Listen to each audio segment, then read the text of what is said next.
नमस्कार दोस्तों, मैं नीरज पांडे स्वागत करता हूं आपके अपने YouTube channel Neeraj with travel blog में। तो दोस्तों, जैसे कि आप लोग जानते हैं कि आज से ठीक 1 महीने बाद हमारे जो श्रावण महीना, जो हमारे सनातन धर्म का एक पवित्र महीना माना जाता है, सावन महीने की शुरुआत हो रही है। तो इसी के रिलेटेड मैं आप लोगों के समक्ष पेश हुआ हूँ कि आने वाले 22 तारीख यानी 22 जुलाई 2024 से इसकी शुरुआत हो जाएगी। और हम लोग जो है, मैं खुद एक कांवड़िया यात्री हूँ। पिछले 7 साल तक मैंने 2011 से लेकर 2018 तक मैंने खुद कांवड़ यात्रा की थी। तो मुझे इसके रिलेटेड बहुत सारी किस्से, कहानियाँ, जो नए यात्री हैं, जो नए लोग कांवड़ यात्रा शुरू करना चाहते हैं, उनके रिलेटेड कुछ टिप्स वगैरह हैं, जो मैं आपके साथ शेयर करूँगा कि आपके साथ आपको कांवड़ यात्रा में क्या करना चाहिए, क्या नहीं करना चाहिए, कैसे कांवड़ यात्रा शुरू की जाती है, कांवड़ यात्रा खत्म होने के बाद क्या किया जाता है।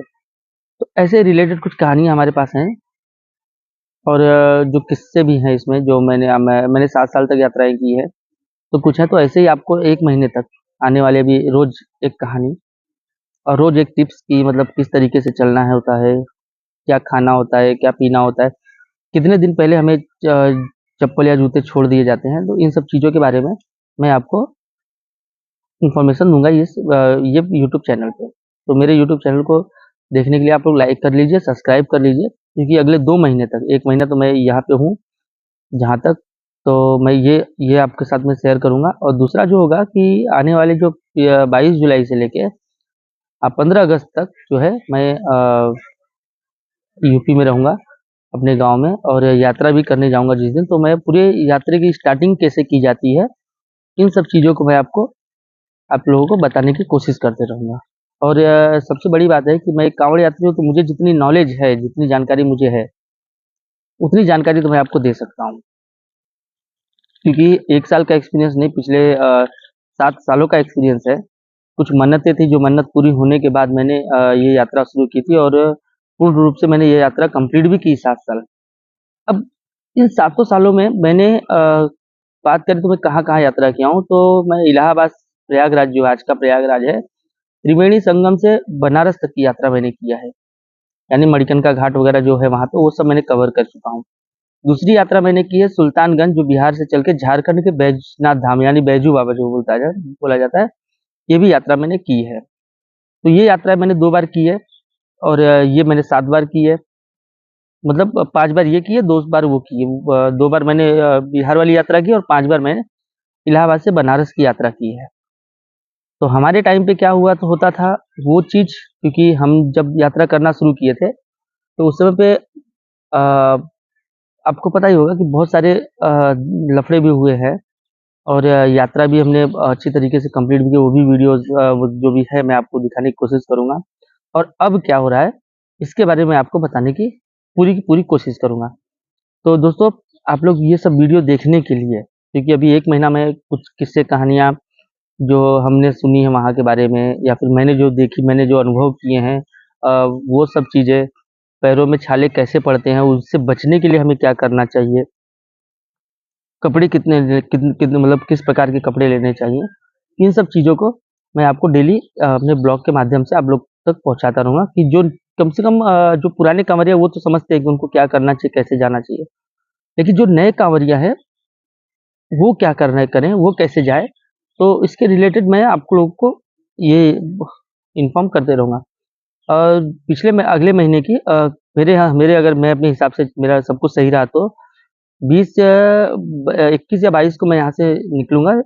तो वो भी वीडियो दिखेंगी, ट्रेन की वीडियो जो होंगी, या जैसे भी मैं जाऊँगा वो भी वीडियो मैं आपको दिखाऊँगा। और प्लस काँवड़ यात्रा में जब मैं निकलने लगूँ, अपने गाँव की जो वीडियो होंगी वो भी दिखाऊँगा। काँवड़ यात्रा में क्या-क्या तकलीफ होती है, कैसे चला जाता है, किस तरीके से बात की जाती है, क्या होता है, इन सब चीज़ों के बारे में टोटल इन्फॉर्मेशन मैं आपको यूट्यूब पे अपलोड करता रहूँगा।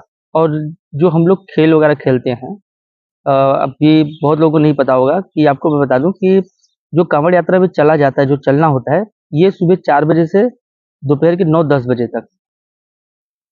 अक्सर हम लोग इतना ही चलते हैं, क्योंकि उसके बाद धूप निकल जाती है, तो फिर चलना नहीं होता। और जो दोपहर में हम लोग 10 बजे के से लेके शाम को 4 बजे तक हम लोग आराम करते हैं, धूप में नहीं चलते हैं।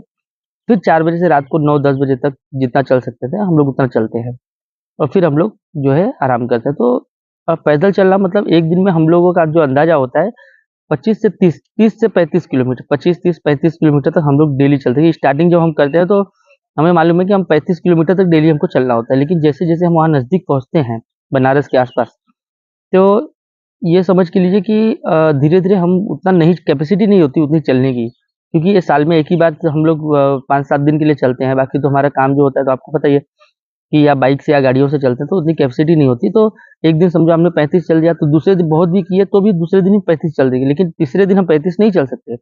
हम लोग 20 से 25 किलोमीटर, 30 किलोमीटर तक हम लोग दूसरे दिन में कवर करते हैं, तीसरे दिन भी यही होता है।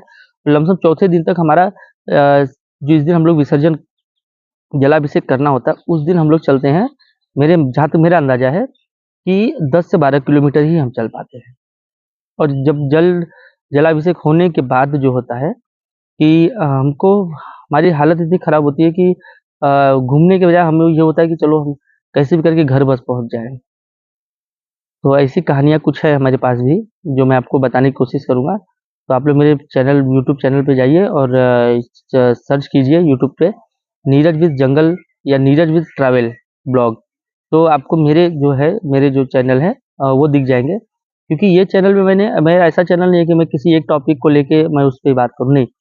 मैं जो भी टॉपिक सामने आती है, अभी आप मेरे चैनल को अगर आप सर्च करेंगे तो उसमें देखिए मेरे खेती के कुछ वीडियोज़ हैं, खुद पहाड़ों पे घूमने गए हैं, वहाँ के वीडियोज़ हैं। तो ऐसे-ऐसे मैं जहाँ पे भी जाता हूँ, तो मैं अपने सारे अनुभव को शेयर करता हूँ इसमें यूट्यूब चैनल पे, तो आप वो देख सकते हैं। अभी अभी जैसे ये चल रहा है अपना, क्या बोलते हैं, अपना श्रावण आने वाला है, तो श्रावण की वीडियो आएँगी। इसके बाद जो भी नए त्योहार जो त्योहार आएँगे, तो उनके रक्षाबंधन की कुछ वीडियोज़ रहेंगी। फिर इसके बाद हम लोग जो श्रावण वगैरह, ये सॉरी दिवाली की वीडियो रहेंगी। फादर्स ज सॉरी मतलब ये सब जो वीडियो आती हैं, इसका जो कुंभ का मेला लगता है, वो सब वीडियोज़, तो ऐसी-ऐसी वीडियो जो है, हम लोग अपने यूट्यूब चैनल पे अपलोड करते रहते हैं। तो देखने के लिए ऐसा क्या एक टॉपिक पे हम अगर वीडियो बनाएँगे तो हमने देखा है कि बहुत सारे लोग बोर हो जाते हैं, नहीं देखते। तो हम सोचते हैं कि नहीं, हम अलग-अलग टॉपिक पे वीडियो शूट करेंगे। मतलब जो भी कुछ नया होने वाला है, तो हम उसके टॉपिक पे बात करते हैं। तो दोस्तों, जय श्री राम, हर हर महादेव। अब कुछ दिन बचे हैं, हमें भी यूपी चलना है, हम भी यात्रा में रहेंगे, शामिल होंगे। और देखिए, मेरा ये मकसद नहीं है कि मुझे यूट्यूब चैनल से ये मतलब जाना है, वहाँ पे करना है, ऐसा नहीं है। लेकिन दोस्तों, होता है ना कि मतलब सबको लगता है कि यार यात्रा क्या होती है। कोई भी यूट्यूबर जो है वो अपना कैमरा उठाया और पहुँच गया कि चलिए हाँ, हम शूट करने जा रहे हैं कांवड़िया की तरह। लेकिन कभी आपने सोचा कि उसने तो कुछ अनुभव ही नहीं किया है, कांवड़िया यात्रा किस तरीके से चल रहे हैं, क्या करें, उसको किसी को अनुभव नहीं है। लेकिन जो खुद कांवड़ यात्री होगा, यानी जैसे मैं हूँ, मैंने 2018 तक मैं लेके गया हूँ। 2019 के श्रावण के महीने में जब मैं कांवड़ यात्रा करने वाला, स्टार्टिंग करने वाला था कि मुझे एक पुत्री धन की प्राप्ति हो गई, यानी मुझे एक लड़की, मेरी वाइफ को एक लड़की हुई। तो फिर वो कांवड़ यात्रा खंडित हो गई, फिर नहीं जा पाया। फिर 2020 में जब मैंने सोचा कि चलो इस बार कांवड़ उठाएँगे, तो लॉकडाउन लग गया। 2021 भी लॉकडाउन में ही था, तो छूट गया था। तो अब 2024 में, इस साल से फिर 7 सालों के लिए मैं ये कांवड़ यात्रा शुरू कर रहा हूँ। तो आप लोगों का आशीर्वाद बनाए रखें। आप लोग मुझसे जो भी लोग हैं, जो कांवड़ यात्री अगर आप लोग देख रहे हैं, तो मैं बताऊँ, मैं जहाँ तक मेरा अंदाज़ा है, 25 या 26 तारीख को मैं जल लेके बनारस से, इलाहाबाद से और प्रयागराज से वाराणसी के लिए निकलूँगा 25 को लेके चलूँगा, और 30 या 29 या 30 तारीख को मैं ये जल जो है वो वहाँ पे अर्पित कर दूँगा। तो अगर आप लोगों को लगता है कि हाँ, आप लोगों को भी चलना है, तो आप लोग क्या कर सकते हैं कि मुझे मेरे कमेंट बॉक्स में बताइए। तो क्योंकि देखिए, ये टीम होती है, ऐसा नहीं कि मैं अकेले ही निकलूँगा, नहीं, ऐसा नहीं होता। कुछ लोगों की टीम बनाई जाती है, वो टीम में चलते हैं, वो टीम में कम से कम 20 से 25 लोग होते हैं, तो उस हिसाब से चलेंगे। अगर आप लोग को लगता है कि हाँ, हमें भी कांवड़ यात्रा में चलना है, तो आप लोग मेरे साथ चल सकते हैं। जब मैं निकलूँगा तो मेरे साथ खुद आप प्रयागराज में मुझे मिलिए, और वहाँ से फिर हम लोग सब एक साथ ही यात्रा करेंगे, और यात्रा की सारी वीडियो यूट्यूब पर अपलोड करते रहेंगे। जय श्री राम दोस्तों, हर हर महादेव।